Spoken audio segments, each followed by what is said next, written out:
Everyone, so welcome to the episode 10 of one word substitution. तो आज हम लोग ये करने वाले हैं एंड कल हमारी सिनोनिम एंड एंटोनिम की क्लास होगी। तो आई होप दिस साइकिल आपको समझ में आ गया होगा अभी तक कि हम लोग कैसे वो कैप कवर कर रहे हैं। सो बिना किसी देरी के लेट्स स्टार्ट द वीडियो।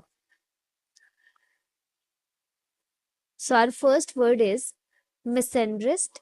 मिसएंड्रेस्ट होता है वैसा इंसान who hates women. Okay, sorry, वैसा इंसान who hates men. Okay, women वाला हमने पढ़ा था। वैसा इंसान जो वुमेन से नफरत करता है उसको क्या बोलते हैं? उसको मिसोजिनिस्ट बोलते हैं। हमने ये ऑलरेडी पढ़ लिया है। तो आज हम लोग पढ़ रहे हैं कि वैसा इंसान जो कि मेन से हेट करते हैं उनको बोलते हैं misandrist. Okay, misandrist. And women वाला मिसोजिनिस्ट। तो दोनों याद रखना। अभी आ जाओ सेकेंड।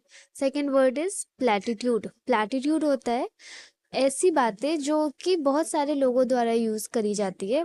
ठीक है, बहुत सारे पीपल द्वारा बोली जाती है। मीन्स कोई ऐसा साधारण बहुत कॉमन सा या फिर घिसी पिटी बात, कोई ऐसी बात है जो बहुत लोग बोलते हैं। Something which is very common, very normal. ठीक है, जैसे कि जैसे कि कोई भी बात ले लो, कोई भी ऐसा एग्जाम्पल ले लो जिसमें जब जिस जो घिसी पिटी बातें होती है, साधारण बातें होती है, नॉर्मल बातें होती है। ठीक है, जैसे कि देखो, ये बोलते हैं ना, ऐसे बड़े लोग बोलते हैं ना कि पढ़ोगे लिखोगे तो बनोगे नवाब, खेलोगे कूदोगे तो होगे खराब। तो ये सारी क्या है? साधारण सी घिसी पिटी बातें हैं जो कि लोग ऐसा करते रहते हैं। बहुत सारे लोग ऐसा बोलते रहते हैं। ठीक है, चलो आ जाओ थर्ड। थर्ड वर्ड हमारा स्टेलियन। स्टेलियन मतलब होता है fully grown male horse kept for breeding. जो मेल हॉर्स होते हैं ना उनको स्टेलियन बोला जाता है। ठीक है, इंपॉर्टेंट है ये। फोर्थ आ जाओ। Fourth is a sadism. Sadism वो इंसान होता है ना जिनको दूसरों को पेन देकर खुद खुशी मिलती है। तो ऐसा, वो तो गंदा इंसान हुआ ना। तो ऐसा इंसान जिसको दूसरों को दूसरों के साथ वायलेंट होने में, क्रूएल होने में ना खुद इंजॉयमेंट मिलता है, तो वैसे इंसान को हम लोग सैडिज्म बोलते हैं। ठीक है, पांचवा वर्ड हमारा एर्बोरियल। एर्बोरियल मतलब होता है लिविंग और ऑफन फाउंड इन ट्रीज। वैसा पेड़ से रिलेटेड कुछ भी होता है या फिर पेड़ पे रहने वाले जो जानवर होते हैं ना उनको भी बोला जाता है। Some are the arboreal animals भी एक टर्म होता है ईवीएस में। तो एर्बोरियल किससे रिलेटेड होता है? पेड़ से रिलेटेड होता है। तो वैसे जानवर जो पेड़ पे रहते हैं उनको एर्बोरियल एनिमल्स बोला जाता है। एंड एर्बोरियल का मतलब होता है एनीथिंग रिलेटेड टू ट्रीज। देखो, ये सारे जानवर पेड़ पे रहते हैं, राइट? तो they are arboreal animals. Sixth word is extempore. Extempore मतलब होता है अ स्पीच और a presentation made without previous preparation. कोई भी ऐसा स्पीच, कहने वाली बात या फिर कोई लिखने वाली बात भी अगर आप बिना किसी तैयारी के बोलते हो, बिना सोचे, बिना एक थॉट दिए बोलते हो, तो दैट इज एक्सटेम्पर। अगर कोई स्पीच आप दे रहे हो बिना किसी थॉट के, तो वो स्पीच आपका एक्सटेम्पर स्पीच कहलाएगा। क्या कहलाएगा? Extempore speech. ओके, एग्जाम्पल देख लो। If someone gives a speech without any prior planning, it would be an extemporaneous speech. समझ में आया? चलो, seventh is a utopia. Utopia क्या होता है ना? यूटोपिया एक ऐसा इमेजिन्ड सोसाइटी होती है। Make sure this word imagine. एक ऐसा इमेजिन सोसाइटी होती है where everything is perfect and everything is happy. एक ऐसा ideal place, perfection, specially in a laws government and social condition, सब कुछ एकदम परफेक्ट परफेक्ट होता है। तो यूटोपिया एक ऐसा सोसाइटी होती है, ऐसा इमेजिनरी सोसाइटी होती है जहाँ पे सब कुछ परफेक्ट होता है। गवर्नमेंट, लॉज, सोशल कंडीशन, सब कुछ एकदम परफेक्ट परफेक्ट होता है। जैसे कि जैसे कि आप सोच सकते हो राम राज्य, जो राम राज्य वाला टाइम था, that is a utopia situation, utopia society, right? एक एग्जाम्पल देख लीजिए। Many people dream of a utopia where there is no war and everyone lives in a peace and equality.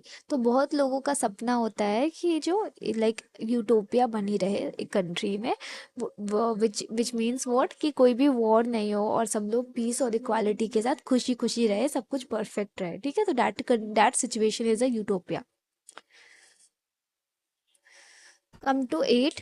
Entomology, entomology होता है logy, आपको logy पहले भी बताए थे हमने, क्या क्या पढ़ा था, biology, oncology, oncology is the study of cancer, osteology study of the bone, gerontology study of the elders. तो ये सारी हमने अभी तक कवर कर लिया है। 8 है हमारा एंटोमोलॉजी। एंटोमोलॉजी होता है the scientific study of worms and insect. तो वर्म्स एंड इंसेक्ट का स्टडी, साइंटिफिक स्टडी क्या कहलाता है, entomology. These are. Now let's come to ninth. Ninth is omnipotent. Omnipotent होता है वैसा पर्सन जो कि बहुत ज्यादा पावरफुल होता है। Okay, so the person who is very powerful is known as omnipotent. इन सारे में आई डोंट थिंक आपको एग्जाम्पल की जरूरत है, ये वन वर्ड सब्स्टिट्यूशन है, आपको ना तो समझना ही पड़ेगा कि इसको क्या बोलते हैं, कैसे बोलते हैं। Tenth word is ambidextrous. Ambidextrous वो पर्सन होता है जो कि दोनों ही हाथ का, राइट और लेफ्ट हैंड का इक्वली यूज करता है। Okay, the person who is using both the left hand and right hand like simultaneously, simultaneously भी यूज कर सकता है और इक्वली भी यूज करता है, तो दैट इज एम्बी डेक्स्ट्रोस, वैसा पर्सन। ठीक है। 11th, 11th is pedestrian. Pedestrian होता है पैदल यात्री, जो पैदल चलता है। A person who walks on foot is the pedestrian. Pedestrial, pedestrial आपको पता है क्या होता है, वो जो साइड में, रोड के साइड में जो रास्ता होता है ना पैदल चलने वालों के लिए, दैट इज पेडेस्ट्रियल जो रहता है, वो होता है। तो पेडेस्ट्रियन उसी से, कि जो पैदल यात्री होती है, यात्री होते हैं, वो उसको, उनको पेडेस्ट्रियन बोला जाता है। Come to twelfth. Twelfth is the shoal. Shoal होता है a large number of fish swimming together. मछलियों के झुंड को, बहुत सारी मछलियों के झुंड को शोल बोला जाता है। जब बहुत सारी मछलियां इकट्ठे ऐसा तैरती है ना, तो उनको शोल बोला जाता है, राइट, लाइक दिस। तो this is called shoal. So we are at the end. So I have taken 12 words today, जहाँ पे मेरे को लग रहा है ना कि स्लाइड्स उतने नहीं रखने चाहिए, क्योंकि आई जस्ट वांट कि आप रोज़ थोड़ा थोड़ा करो। एक ही दिन में आप 15-20 कर लोगे तो ठीक है, आप उतना कर लोगे, मेरे को पता है आप एक दिन के लिए उतना कर लोगे, बट ऐसा नहीं है ना कि आपको सिर्फ इंग्लिश ही करनी है, आपको बाकी सारे सब्जेक्ट्स प्रीलिम्स में इक्वली चाहिए ना। तो मैं नहीं चाहती कि एक्स्ट्रा बर्डन आपके ऊपर पड़े, तो I am just keeping it at as much as we need it.